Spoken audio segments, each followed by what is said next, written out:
They told you the war was out there in the world, in the economy, in politics, in people who betrayed you. But the battlefield has always been within. And the most dangerous war is the one where you don't even know who the enemy is. You wake up every day to a mind that's already talking, already judging, already doubting, already whispering your limits before you've even stood up. And you never stop to ask, whose voice is that? Because it's not yours, not the real you, not the voice that was born with you, wild, curious, sovereign, unbreakable. That voice was buried beneath 1,000 others. The voice of the teacher who told you to sit down. The voice of the parent who couldn't love what they didn't understand. The voice of society that measured your worth in silence, obedience, and conformity. The voice of religion, of media, of broken people projecting their brokenness onto your mirror. And now you live in a haunted mind. You carry ghosts in your head. Whispers of failure, of shame, of never enough. You believe they are your thoughts, but they are inherited fears, passed down like curses from generations that never heal. Carl Jung said, until you make the unconscious conscious, it will direct your life and you will call it fate. This isn't fate. This is programming, and it's time to unlearn it. Because the real you, the eternal you, is not afraid, not confused, not small. That voice inside you that says run, that says hide, that says stay quiet, that voice was planted, and you keep watering it. But you were never meant to be a garden for other people's weeds. You were meant to be wildfire, uncontrollable, unapologetic, uncaged. The thoughts you hear are not the problem. The belief that they belong to you is. Not every voice in your head is yours. And you need to know the difference fast.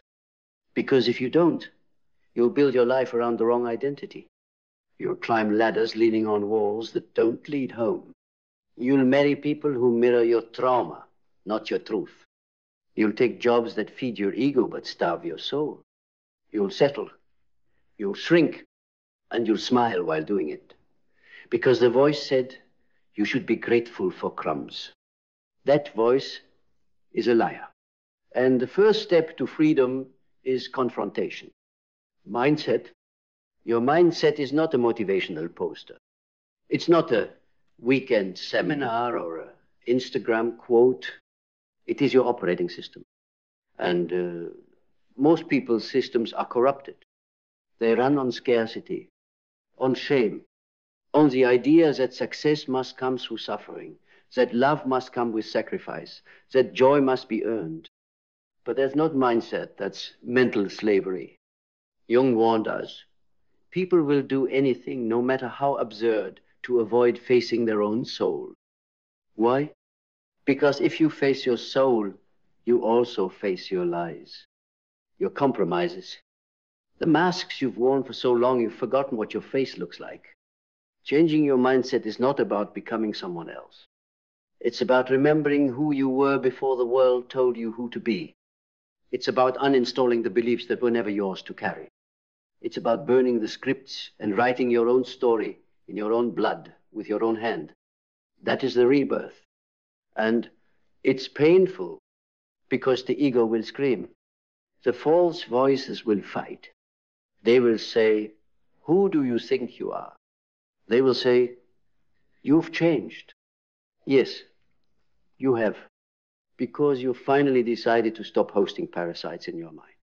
You stopped being the echo of someone else's trauma. You stopped being the puppet of expectations that have nothing to do with your purpose. You stopped being available to the voice that profits off your fear. Belief. If mindset is the soil, belief is the root. And most of your beliefs were planted in you, not chosen by you.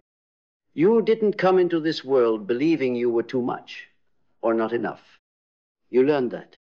Someone taught you to be ashamed of your fire, to dim your genius, to apologize for your presence. They told you to color inside the lines of a life that was never drawn for your kind of soul. Belief is powerful because it doesn't ask for proof. It creates it. Whatever you believe becomes the lens you wear. You'll find evidence for anything your belief system tells you. If you believe you're unworthy, you'll sabotage every gift you touch. If you believe the world is cruel, you'll never see kindness when it knocks. If you believe you're broken, you'll only attract people who confirm that narrative. So the question is not what's true. The question is, what do you believe and who taught you to believe it? If the answer is pain, then it's time to rewire the system, not with positive thinking, but with brutal honesty, with clarity. Clarity. You cannot heal what you won't see. You cannot change what you won't name. Clarity is not comfort, it's confrontation. It's sitting with yourself in the dark and saying, I am not okay, but I am not broken. I am not perfect, but I am powerful. I have listened to lies, but I will not obey them anymore. Clarity is cutting through the noise until only your voice remains. Not the voice of fear, not the voice of culture, not the voice of the person who tried to break you and called it love. Clarity is sacred violence. It kills illusions so truth can breathe. And when you are clear, you stop begging for permission. You stop outsourcing your decisions. You stop explaining your boundaries. You realize you don't owe the world your peace, you owe it to yourself first. Vision. You cannot build what you cannot see. And most people don't lack potential, they lack vision. They can't see themselves as free, so they stay in cages. They can't see themselves as loved, so they chase crumbs. They can't see themselves as leaders, so they follow anything loud enough. Your vision is the architecture of your future. It's not fantasy, it's frequency. You don't manifest what you want. You manifest what you are willing to become. You don't get the life you fantasize about in secret. You get the one you fight for in silence. The one you build with discipline. Discipline is the language of self-respect.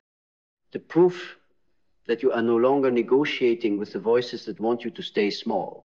Discipline doesn't say, I feel like it. Discipline says, I decided.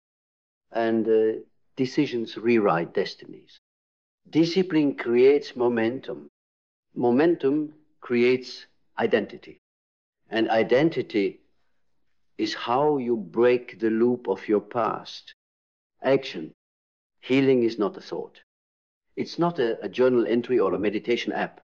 It's movement. Your body holds your trauma. So your soul demands you move. Out of the room. Out of the relationship.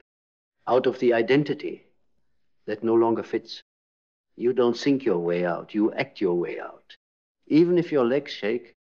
Even if your hands tremble. Even if the voice in your head screams louder than ever. Move anyway. Because courage is not the absence of fear. It's rebellion in the presence of it. And when you move, when you speak, when you decide, when you refuse to sit quietly anymore, that's when the false voices begin to die. That's when the real voice, the original one, the ancient one, returns. Not the loudest voice, the deepest one. The one that doesn't shout but shakes the ground when it whispers. Gratitude isn't weakness. It isn't soft. It isn't passive. Gratitude is weaponry when it's forged in pain. It's the roar that says, even after all that tried to bury me, I still found something sacred in the dirt. It's a refusal to let bitterness become your identity. Most people think gratitude is about comfort. It's not. It's about clarity. The ability to say, this didn't go how I wanted, but it went how I needed. That heartbreak taught me boundaries. That failure taught me focus. That silence taught me to speak. Gratitude is not approval of your suffering. is the authority you claim when you rise from it. When you're grateful, you take the blade out of your own hand. You stop stabbing yourself with what happened. You stop reliving the same chapter and pretending you're stuck. No, you're not stuck. You're just attached. But when you can bless the lesson and release the wound, you break the chain. You exit the loop. You become unshakable. And once you stop needing life to go your way to be powerful, you become undefeatable. Adaptability. The ones who survive aren't always the smartest or the strongest. They're the most adaptive. The ego resists change, but the soul evolves through it. Every collapse, every detour, every betrayal, it's initiation. Life isn't trying to destroy you. It's trying to shape you. Break the parts of you that were never real. So what is real can finally breathe. You will not win this life by clinging. You will not reach peace by controlling. You will not find purpose by forcing. You find it when you flow with the fire. You find it when you let the old version of you die without grieving its funeral. You find it when you pivot boldly, not desperately. Don't be loyal to a version of you that no longer exists. Don't be addicted to an identity that was built from fear.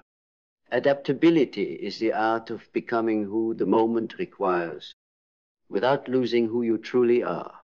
It's transformation without betrayal, evolution with integrity, movement with meaning. You don't outmuscle the storm.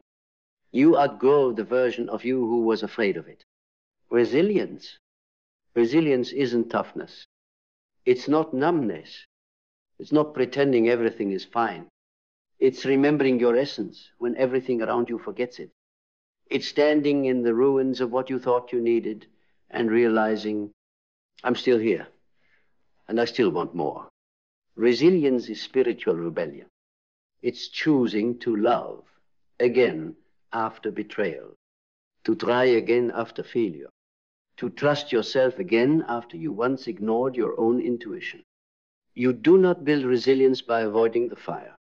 You build it by walking through it awake, not begging for rescue, not waiting for someone to save you, but becoming the force that no longer asks for permission to survive. Resilience says, I heard the voice that told me to give up. I heard the silence when no one checked in. I heard the shame when I failed. And I still showed up, not because I had to, because I chose to. That's power no one can take. Learning. The mind that thinks it knows everything is dead. The soul that is hungry for truth is alive. Learning is not about being right. It's about being real, curious, open, teachable. Most people don't learn, they defend. They defend their limitations. They defend their suffering. They defend the voices in their head because they've mistaken them for truth. But true learning, it's dismantling. It's the courage to say, maybe I was wrong. Maybe there's more. Maybe the version of reality I've been living was just survival, not freedom. Learning is not academic. It's emotional. It's spiritual. It's experiential. You learn who you are not by being it for too long. You learn what you don't want by chasing it until it breaks you. You learn what you deserve by being denied it enough times to finally claim it without apology. And when you commit to learning, you commit to becoming, not fixing yourself, unfolding yourself. Integration, healing, is not just knowing, it's integrating. It's the embodiment of wisdom. You can quote Jung, you can meditate, you can attend retreats and read books, but if you go home and betray yourself again, none of it matters. Knowledge is potential. Integration is power. You integrate when your actions start matching your insights. You integrate when you no longer abandon yourself to be accepted. You integrate when your no is louder than your fear of rejection. You integrate when your boundaries don't require explanations. And integration is not a moment. It's a lifestyle, a devotion, a sacred promise to never go back to the self you had to survive as. You don't have to be perfect. You don't have to have it all figured out. You just have to be honest enough to walk in the direction of your truth, even if it terrifies you, because that is where your power is buried. And finally, awakening. There will come a moment when you no longer recognize the voice in your head, because it no longer speaks fear, no longer echoes shame, no longer drips with the venom of people who never saw your worth. It speaks fire. It speaks vision. It speaks truth. You will wake up one day and the noise will be gone. Not because the world is quieter, but because you are stronger. You stopped mistaking every voice for your own. You stopped giving access to thoughts that weren't rooted in your highest self. You stopped bowing to ghosts. And in their absence, you heard something new. You, the real you. Not the programmed one, not the scared one, not the one who traded freedom for safety, but the you that was forged in fire, the one that remembers why you came here, the one that doesn't just survive the dark, the one who builds light inside of it. So listen closely. Not every voice in your head is yours. And the moment you realize that, you stop obeying, you start becoming, and the world will never be the same again.